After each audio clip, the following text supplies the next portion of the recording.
Қайырлы күн, құрметті оқушылар, қалдарыңыз қалай? Біз 211 беттегі 6-шы есепті қарастырып жүрейік. Есептің шарты бойынша. Кейбір екі атомды газдың қалыпты жағдайдағы тығыздығы 1,43 килограмм бөлінген метр куб деп беріліп тұр. Метр куб. Олардың меншікті жылу сыйымдылығын анықтаңыздар дейді.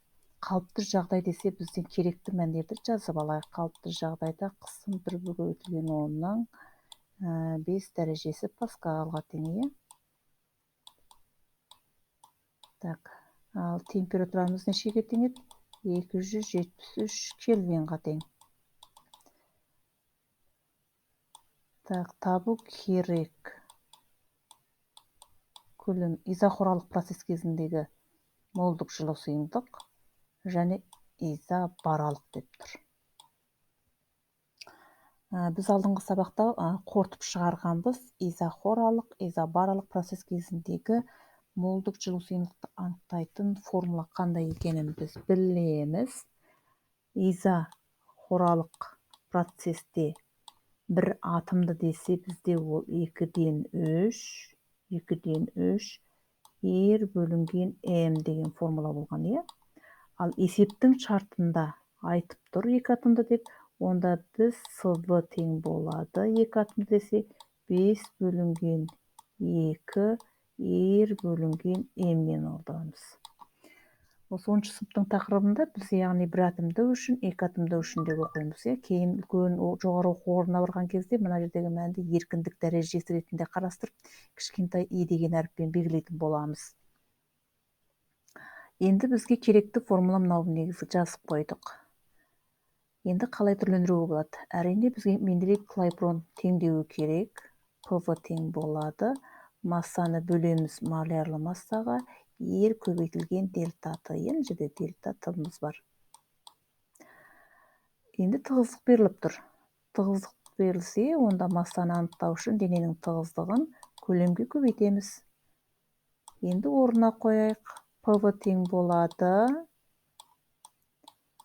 РОВ молярлы масса R дельта Т. Көлемдерді қысқартып кетеді. Көлемдерді қысқарып қалды.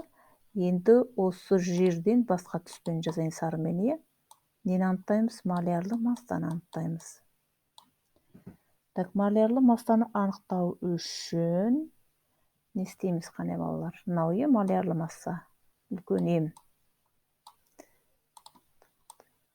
М. Тінтуірмен жазып отырмын, құрметті оқушылар, сондықтан кішкене тыңдаған кезде мұқияттықпен тыңдаңыздар.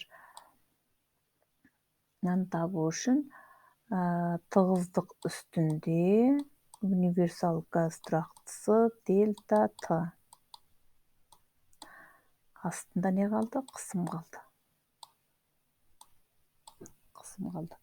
Так, енді апарамызда мынаның орнына қойып жүрек. Сонда СВ тең болады. 2-ден 5 R бөлінген РО Р Т пол үстіне кетеді. Мынау РО тығыздығы, е? Так, не қысқарады? Универсал газ тұрақтысы қысқарады дейді. Так, 5-ті 2-ге бөле салайық.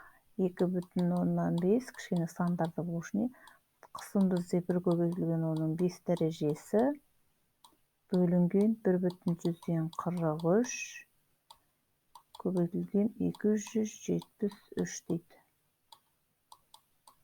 Так, сонымен көбейтіп бөлген кезде бізде 646 джоул бөлінген килограмм кельвин шығады екен. Кельвин. Құрметті оқушылар, енді тура осы жолмен, осының жолмен қарай отырып, сіздер изобаралық процесс кезіндегі молдық жылу сыйымдылықты анықтайтын боласыздар. Изобаралық процесс кезіндегі молдық жылу сыйымдылық.